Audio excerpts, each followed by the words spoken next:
Halo teman-teman, selamat datang. Selamat datang di channel Herlangga Senyum. Dimanapun teman-teman berada, semoga dalam keadaan sehat dan dipermudah rezekinya. Amin. Di video kali ini teman-teman, kita akan mereaction lagi salah satu video dari Garuda Space yang berjudul Rutinitas IFAR Unik Jelang TC Timnas di Karantina. Di balik pertemuan Erick Thohir dan Sinteyong, pundit Korea membantu. Penasaran teman-teman dengan videonya? Kalau iya, sebelum nonton, jangan lupa di like dulu teman-teman, di subscribe, dan subscribe juga channel Garuda Space. Kalau sudah, ayo kita dengarkan sama-sama teman-teman. Let's go. Rutinitas unik IFAR Jenner sebelum bertanding. Pertemuan tak biasa STY dan Erick Thohir, Timnas Indonesia akan dikarantina ketat. Simak informasi selengkapnya hanya di Garuda Space Update.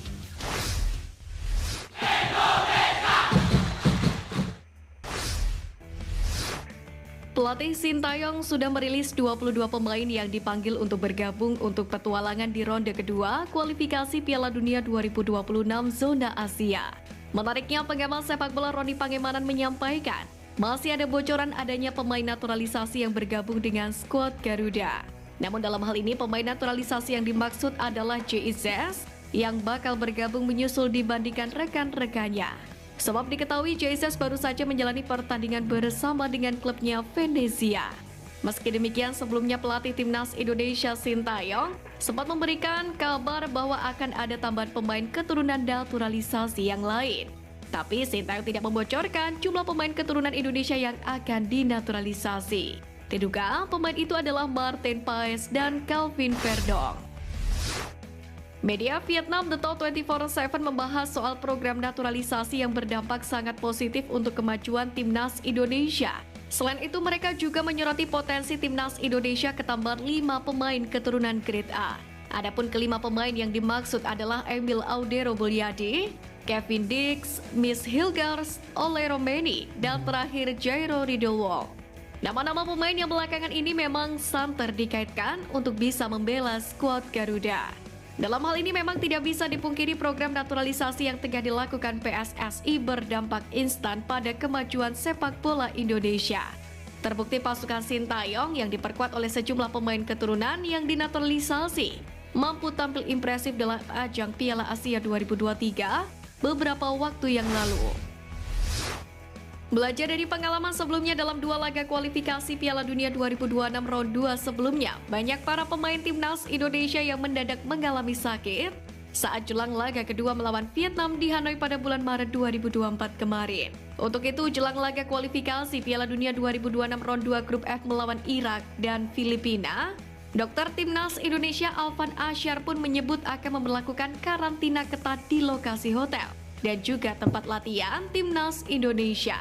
Terkait teknisnya, Dr. Alvan menjelaskan telah didiskusikan dengan manajer Timnas Indonesia Sumarji. Selain itu, pengamanan dan sistem karantina ini juga untuk mencegah terjadinya hal-hal yang tidak diinginkan demi keberlangsungan kenyamanan pemain dan juga staf pelatih Timnas Indonesia ke depannya. Gelandang Timnas Indonesia IFAR Jenner rupanya memiliki rutinitas yang cukup unik jelang pertandingan untuk memacu semangatnya. Yang mana pemain berusia 20 tahun tersebut mengaku suka mendengarkan musik genre hip-hop. Ya, alih-alih seperti beberapa pemain Timnas Indonesia yang lain yang memilih mendengarkan musik santai agar tenang sebelum bertanding, IFAR Jenner justru mengaku suka mendengarkan musik hip-hop yang dinyanyikan oleh rapper-rapper ternama. Jenner mengungkapkan ada beberapa rapper yang selalu ia dengarkan sebelum pertandingan, seperti Lil Baby. Menurutnya, genre lagu hip-hop bisa membuat ia memacu semangat jelang pertandingan. Sepertinya, semangat itu memang benar-benar merasuk pada Piala Asia 2023 kemarin, yang mana IFAR Jenner berhasil tampil cemerlang bersama Timnas Indonesia. Seperti yang kita ketahui, Pratama Arhan resmi bergabung dengan Suwon FC pada bulan Januari lalu. Namun demikian, hingga saat ini sang pemain belum juga mendapatkan kesempatan untuk debut. Meski begitu, komentator sepak bola asal Korea Selatan Lim Hyung Chol meyakini bahwa Pratama Arhan akan segera mendapatkan menit bermain di Suwon FC. Ia menilai bahwa Arhan merupakan pemain yang berkualitas karena mampu menggabungkan dribbling, penetrasi, dan aktivitas. Yang mana karakter permainan seperti itu sangat cocok dengan taktik pelatih Kim Eun-jung. Untuk itu, Lim Hyung Chol yakin Arhan akan berguna di Suwon FC. Namun, ia juga memberikan catatan pada Arhan untuk memperkuat fisiknya. Bila itu dilakukan, Lim Hyung Chol pun percaya debut Arhan akan segera terjadi. Pelatih Cerezo Osaka Akio Kogigo memberikan pesan khusus kepada Justin Hubner usai mendapatkan kartu merah di laga kontra Ryukyu. Meski terkesan dengan permainan dari Justin Hubner dalam laga tersebut, Kogigo meminta pemain timnas Indonesia tersebut harus banyak belajar usai dapat kartu merah. Kogigo sendiri mengatakan komitmennya, ia mengaku siap mengawal perkembangan Justin Hubner. Pelatih berusia 48 tahun itu meyakini Justin mempunyai bakat sebagai pemain bertahan yang hebat. Sementara itu, kemenangan ini membuat Cerezo Osaka lolos ke babak playoff Piala Liga Jepang 2024, di mana mereka akan bersua dengan Machida Zelvia dalam dua leg di babak tersebut, tepatnya pada 5 dan 9 Juni 2024. Pada leg kedua semifinal playoff Serie B di Stadion Pierluigi Benzo, Venezia menang. Kemenangan tersebut membuat Venezia menang agregat 3-1 dan lolos ke babak final playoff. Dalam leg kedua semifinal tersebut, Jesus pun tampil sebagai starter. Bersama dengan Michael Sofboda dan Maris Verko, Jesus memperkokoh pertahanan Venezia dari serangan tim tamu. Sementara itu, sukses ini pun memberikan dampak tersendiri terhadap timnas senior yang akan berlaga di kualifikasi Piala Dunia 2026 zona Asia melawan Irak dan Filipina yang berlangsung pada 6 dan 11 Juni. Masanya, Izas hanya mempunyai waktu yang singkat untuk memulihkan kebugaran selepas menjalani jadwal padat. Mengingat penerbangan dari Italia ke Indonesia akan memakan waktu yang tidak sedikit. Dilansir dari laman Football Italia pada Jumat 24 Mei, Timnas Italia sudah merilis nama-nama pemain yang akan memperkuat tim di ajang Euro 2024 nanti. Dalam rilisnya, Luciano Spalletti telah resmi menunjuk 30 pemain untuk berada dalam skuadnya di ajang tersebut. Namun, tidak ada nama Emil Audero Mulyadi dalam daftar pemain Gli Azzurri. Tak juga mendapatkan panggilan untuk memperkuat timnas Italia, membuat Emil Audero disebut lebih baik untuk naturalisasi ke timnas Indonesia. Pasalnya, kualitas Emil Audero akan sangat berperan bagi skuad Garuda yang tengah menata babak ketiga kualifikasi Piala Dunia 2026 zona Asia. Timnas Indonesia dan Irak akan kembali bersua di lanjutan kualifikasi Piala Dunia 2026.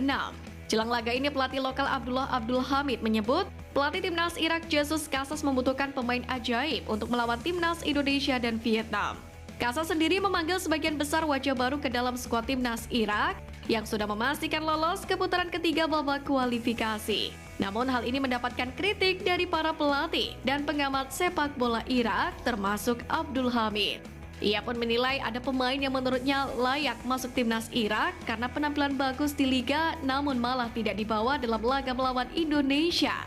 Jika benar demikian, tentu ini peluang untuk timnas Indonesia dapat menyapu bersih dua laga sisa untuk meraih kemenangan sempurna. Pelatih timnas Indonesia Sintayong mengadakan pertemuan dengan Ketua Umum PSSI Erick Thohir pada Jumat malam. Pertemuan ini sedikit tak biasa karena baik STY maupun Erick Thohir sama-sama membawa sang istri dalam acara makan malam tersebut.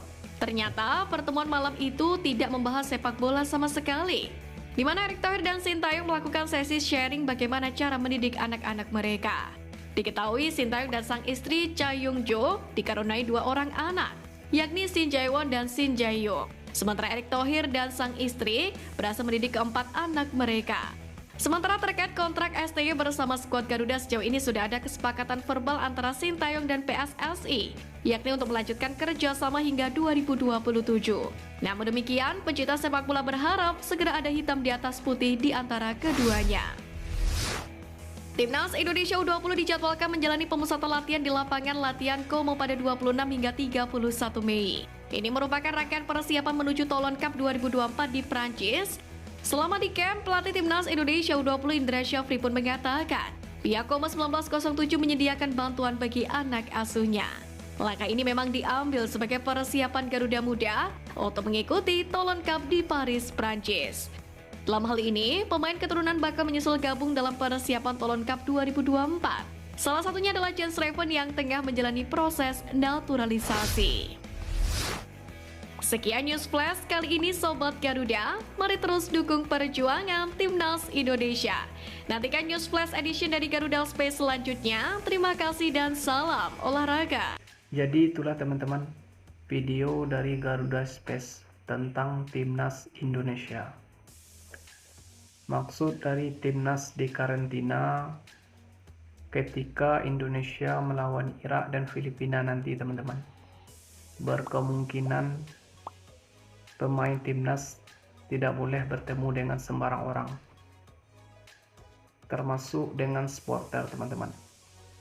Sebelumnya di hotel timnas menginap, biasanya ada supporter timnas Indonesia yang ingin minta foto, mengirim hadiah dan sebagainya teman-teman.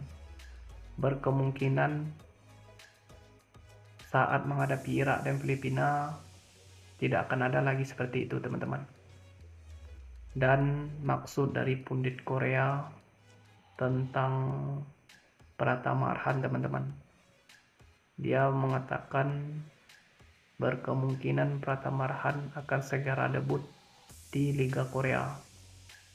Kita doakan teman-teman, semoga Pratama Arhan bisa debut dan menampilkan permainan terbaiknya teman-teman. Dan di video akhir tentang Timnas U20 teman-teman yang akan mengikuti Toulon Cup di Italia.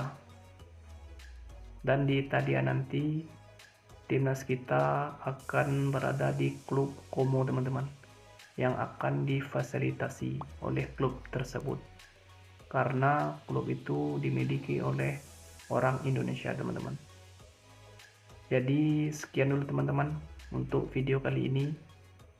Kalau teman-teman suka dengan video ini, jangan lupa di like, di komen, dan di subscribe agar saya lebih semangat lagi membuat videonya teman-teman. Kalau saya punya salah kata, mohon maaf. Sekian. Assalamualaikum warahmatullahi wabarakatuh.